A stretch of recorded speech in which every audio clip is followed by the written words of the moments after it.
every time I do this, I get goosebumps. This presentation may prove damaging to the comfort of closely held presuppositions.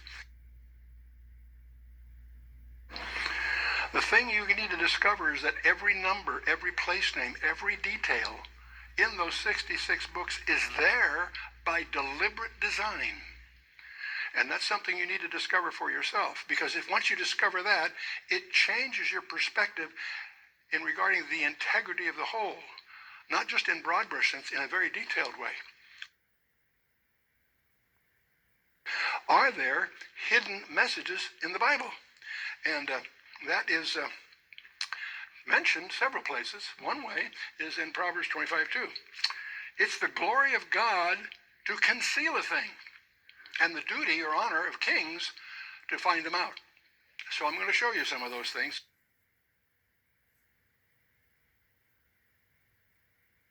Now, Enoch's an interesting guy. We know quite a bit about Enoch, strangely enough. When he was 65 years old, something happened in his life which caused him from that day on to walk with God, whatever that means. Okay? What happened there? Something else you need to understand. The flood of Noah did not come as a surprise. The flood of Noah was preached on for 4 generations. And Enoch was told that as long as his newly born son is alive, the judgment of that flood would be withheld. And that's why he named him Methuselah. As you analyze that word in the Hebrew, it comes from a root, muth, which means his death. It occurs 125 times in the Old Testament. And the verb shalach, which means to send forth, to bring or send forth. The name Methuselah actually means, from the roots, his death shall bring. Now what's interesting about this is, when you get to Genesis chapter 5, we tend to sort of skip over it. Genesis 1 and 2, the creation, that's great stuff. Genesis 3 is the seed plot for the whole Bible. Genesis 4, the murder, and so forth. And Genesis 6 on is the flood of Noah.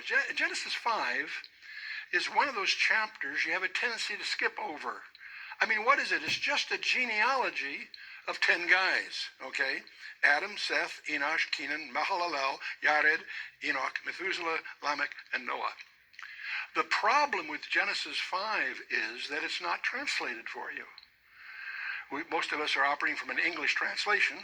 In this case, those names are transliterated. The meaning isn't there. It's an approximation of how they pronounced it.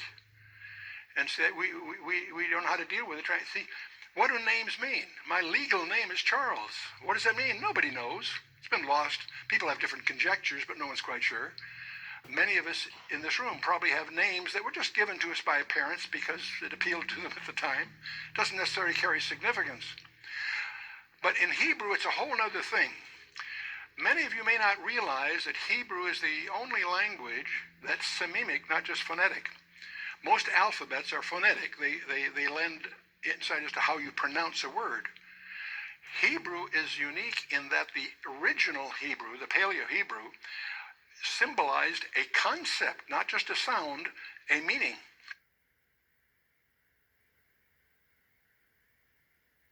Okay, so you've been with me so far. We have a genealogy here then of 10 people. Adam, Seth, Enosh, Kenan, Mahalalel, Yared, Enoch, Methuselah, Lamech, and Noah. Let's not transliterate it, let's translate it. What do those names mean? Well, Adam means man. Seth means appointed. Enosh means mortal. Kenan means sorrow. Mahalalel means the blessed God. Yared means shall come down. Enoch, teaching. Methuselah, his death shall bring. Lamech, the despairing. And Noah, comfort or rest.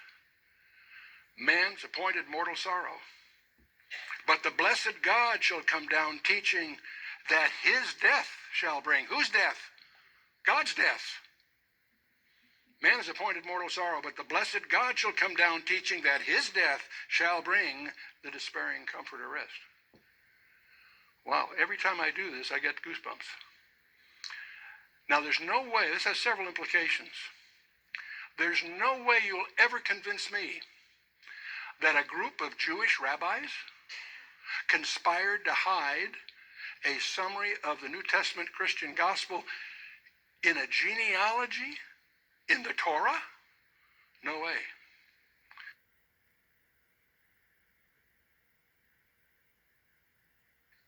One of the Kabbalists of the 16th century, Rabbi Moses Cordovero, pointed out, he recorded that the secrets of the Torah are revealed in the skipping of the letters. And this is one of the early allusions that caused scholars to start looking at this, where they've rediscovered things that were known to the early Kabbalists. And one of the many different forms, perhaps the least interesting of all the forms, but the one that's most popular today, is the equidistant letter sequence. What do I mean by that? Well, here's just a candidate sentence I've thrown on the screen to make a point. Rips is one of the scientists in this area. Rips explained that each code is a case of adding every fourth letter to form a word. Now, if you take every fourth letter of this sample sentence, and you take every fourth letter, it spells out another message. Read the code. Now, this is just an example to demonstrate what a equidistant letter sequence of 4 could contain. It's possible to put a message inside another message by dealing with an equidistant letter sequence. And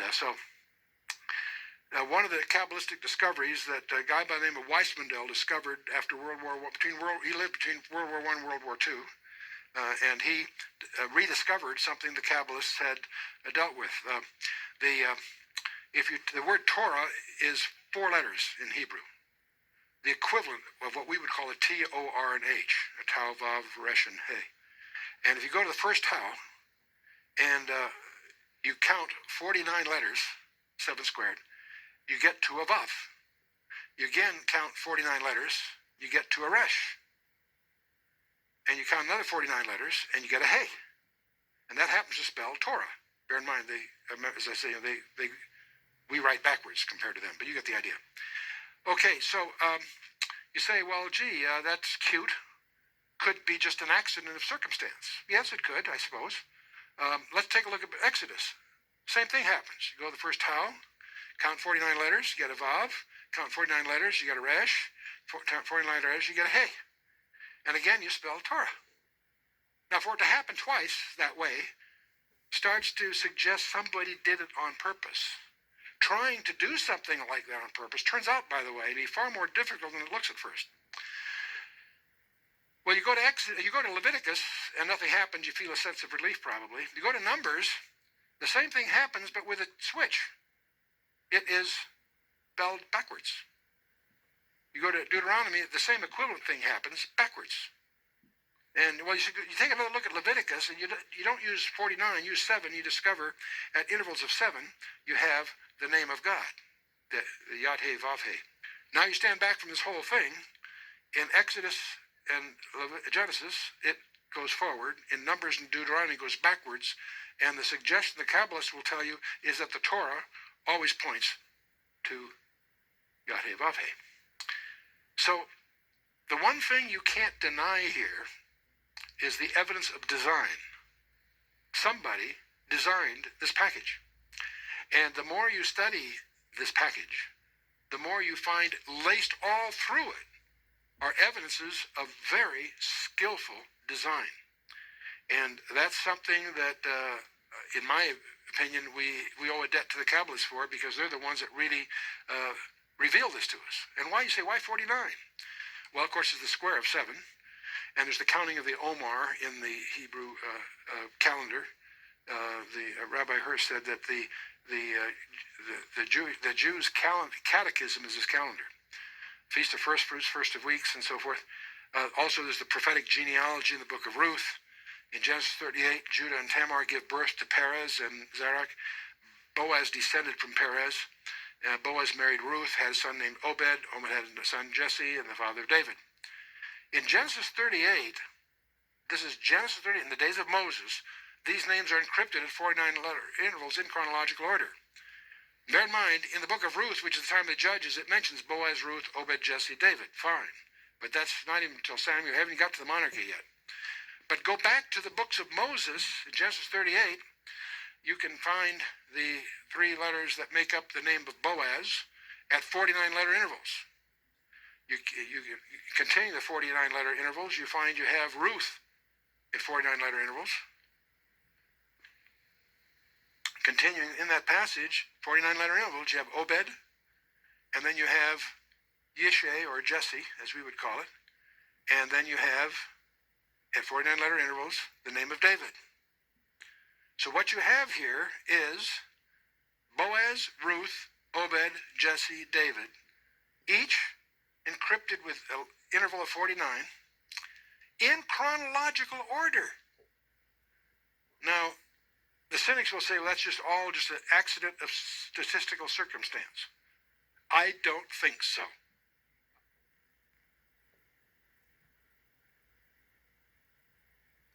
And I want to talk a little bit about sevens in the Bible.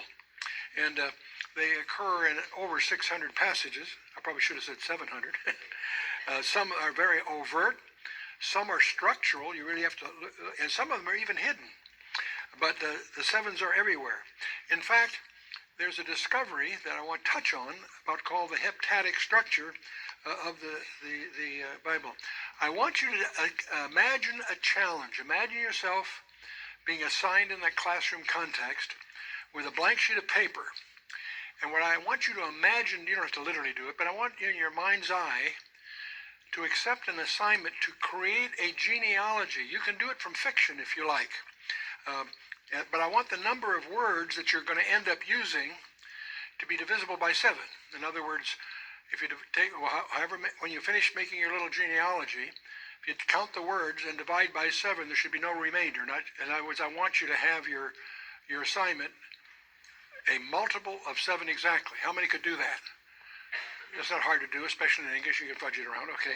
Except I got another condition I want you to meet. I want the number of letters that you use, if you count them up, to be divisible by 7 exactly. Now that's a little tougher, isn't it? Because you might get the words come out, but you need to get the letters to come out. But by fudging them out, you could probably do that. Except I want the number of vowels and the number of consonants each to be a multiple of 7. How many are still playing with me? Okay. Well, I've got some additional rules I want your assignment to meet. I want the number of words that begin with a vowel to be divisible by 7. I want the number of words that begin with a consonant to be divisible by 7. And I have some other things. I want the number of words that occur more than once to be a multiple of 7 exactly. And I'd like to have those that occur in more than one form to be divisible by 7. And those that are in only one form divisible by 7. How many are still playing? Okay. You realize every time I impose another 7-fold rule, you've got 6 chances of losing and 1 of winning just by randomness. You with me? Okay. The number of nouns should be divisible by 7. Only 7 words won't be nouns. And the number of names should be divisible by 7. Only 7 other kinds of nouns are permitted. Anyone still playing? Okay. And so what you some other things here. The number of male names is divisible by 7, number of generations. And you've probably guessed what I'm doing here. I'm describing to you the genealogy of Jesus Christ in the first 11 verses of the Gospel of Matthew. They meet all those rules. Now you can't imagine doing that yourself. And I'm talking about Greek, which is rigid. Every Greek verb has to meet 5 conditions. It's much more structured than our English that we're used to. And so the precision, what I'm trying to get across is that we discover as you investigate the text, it has properties that are not simulatable. Trying to do that even with the aid of a computer is a almost impossible task. See, Greek also is one of the 2 languages that have a numerical value for every letter in their alphabet. Hebrew and Greek have that peculiar characteristic. That means that every word has a value. They call it the geometrical value. And we could go through this, the rest of chapter 1, and find it still obeys dozens of these 7-fold challenges. I won't go through them all here, but almost every characteristic you measure turns out to be a number that's an exact multiple of 7. Now, the child of Christ in Matthew 2, same also fits all of that, and we could go on and on about this. The chances of these things happening by statistical accident are phenomenally unlikely. If I just have 2 of these, if I have 1 rule of 7, you've got 6 chances of losing, 1 of winning, right? But if I have 2 rules, that's 1 chance in 7 squared, or 49. In other words, you have, by randomness, you have 1 chance in 49 of it coming out the way you want it. You with me? And if I have 3 of those, it's 1 chance in 343. See, it's always the exponent of the number you're looking at. And so if I have 4, you have 1 chance in 2,400 of getting it by just statistical accident. And so if you go down this list, I've given you 9 rules so far. Those 9 rules mean that you have 1 chance in 40 million of having it come out right by just statistical accident. Once you understand the statistical behavior, the more rules there are, the more unlikely it is to come about by anything other than deliberate design. Dr. Ivan Panin, born in Russia back in 1955, exiled at an early age, got involved in a plot against the Tsar, emigrated to Germany and then the U.S. He graduated from Harvard in 1882. And interestingly enough, he discovered Christ. Now, every one of us in this room that has discovered Christ are the result of a miracle. But if you've got a PhD from Harvard, that's a bigger miracle. Okay. And so, but he also discovered early in his career what he calls the heptadic structure of the Scripture. And back in 1890, actually, he committed the rest of his 50 years of his life, generating over 43,000 pages of discoveries. Very dry reading, but staggering in their implications. Because among other things, it tells you there are all kinds of properties of the Torah that depend on the precise letters that you're using, which tells you not only did God give Moses the Torah, he gave it to Moses letter by letter. You pull one letter out of that and some of those properties start to dissipate. Staggering implication to an information scientist. And so, but I want to mention just one of these that to me is the most staggering of them all. The New Testament consists of 27 books. That means they have a word that starts them and a word that ends them. And if there's 27 books of the New Testament, then you've got 54 words, okay? And so there's a total vocabulary of those words that happen to be 28 words in the Gospels. And so if you go through all this arithmetic, the shortest word, the longest word, all that sort of thing, each one of those are multiple of 7. But here's the one that's interesting to me. The vocabulary in the Gospel of Matthew that is unique to the Gospel of Matthew happens to be a multiple of 7. It occurs 42 times, that's 7 times 6. It has 226 letters, that's 7 times 18. And that's the only property that these words have is that they are unique to the Gospel of Matthew. And they come out precisely as a multiple of 7. You with me so far? My question is, gee, that's interesting. How could that have been organized? Let's imagine that Matthew deliberately tried to make it come out that way. How would you go about doing that? There's only 2 ways you could do that. One is you could have all the other authors of the New Testament agree not to use those words. How many think that happened? I don't think so. Well, the other way, you could use that argument linguistically to prove that Matthew must have written his last. That's the only way he could preserve that property, right? So I could use that as an argument, at least, that Matthew wrote his document last. Well, that's pretty interesting. So, Gospel of Matthew wrote his last, except I discovered that when I look at the Gospel of Mark, it has the same property. That the words that are unique to the Gospel of Mark are a multiple of 7 exactly. That proves that Mark was written last. Well, no, wait a minute. If I look at the Gospel of Luke, it also has that property. That the words that are unique to his writing in the New Testament, those words, there's the number of words that are unique to him are a multiple of 7 exactly. That proves that Luke wrote his last, except so did John. Each one of these wrote theirs last. In fact, so did James, Peter, Jude, and Paul. Each wrote last. Each one of their writings, the collective writings, has a vocabulary unique to them. Staggering. Staggering. You can't prove the Bible. Yes, you can.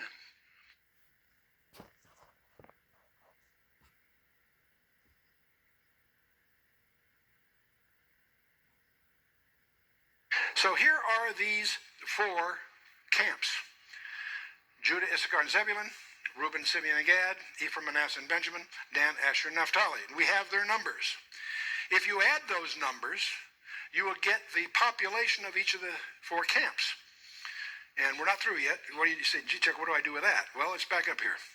The tabernacle is in the middle of the camp. Around the tabernacle, you have the Levites. The Kohathites, Gershonites, Merarites as the 3 families, but Moses and the priests, which are the core group, on the east side. The east side is, of course, the key side. Now, I have no idea how much space they took to camp. You do understand how hard the rabbis try to keep what they believe the law is saying. We often accuse them of splitting hairs, but they try very hard to do what it literally says. We could learn some lessons from them, perhaps. Camp of Judah was instructed to camp east of the Levites. That sounds simple, but it's not. The camp of Reuben was instructed to camp south of the Levites. Well, no problem. If you're going to be strictly obedient to the instructions of the Torah, that denies you the opportunity to camp southeast of the tabernacle, of the Levites. Because if you're southeast, you're not east or south. You're in between. And only the cardinal directions are ordained for the camping. So you have to figure out how wide the Levites are camping and stay within that range if you're going to stay east of the Levites. Do you follow me? Now, and your length then you take proportional to whatever you need for population. So here are the Levites. The camp of Judah is on the east side. Their symbol is the lion, incidentally, the lion of the tribe of Judah. And so they can camp as wide as the Levites have staked out for themselves. Whatever that is, they can, as long as they're east of that, they're obedient. The same thing, likewise, Reuben. His symbol was the man, incidentally. So there again, they can camp as wide as the Levites have staked out, no wider, and they take whatever depth they need for their people. If somebody tries to camp between these two, he's neither east nor south. That's verboten. So likewise, okay, we have these 4 zones, southeast, southwest, northwest, northeast, that would be in effect prohibited. Ephraim is on the west side. His symbol was the ox, the symbol of service. And then we have on the north side the tribe of Dan, which ultimately became the eagle, was the symbol of the tribe of Dan. And we have the 4 camps of Israel. Now we add to this the fact that we know what the populations are. We don't know their absolute populations, but we have relative figures. In other words, whatever the number going to war, I think would be reasonably statistically indicative of what the total population is. We have about 186,000 in Judah, 151,000 in Reuben, the camp of Reuben, and we have about 108,000 in the camp of Ephraim, and about 157 in the camp of Dan. So what we're going to do right now is we're going to embark on a magical helicopter. Outside, I've got parked a special jet ranger, and this one's a very unusual one because it's also a time machine.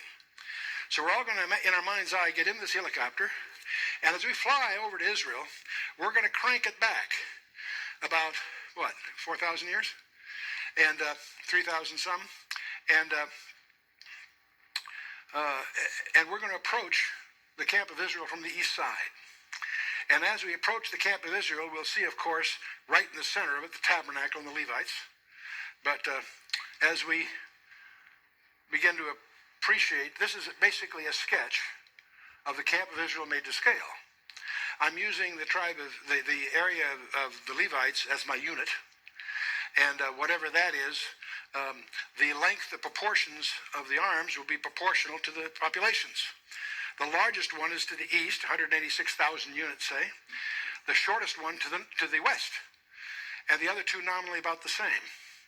And what do you see there? You can't escape it, can you? This is probably what Balaam saw from the mountains of Moab when he was going to curse Israel.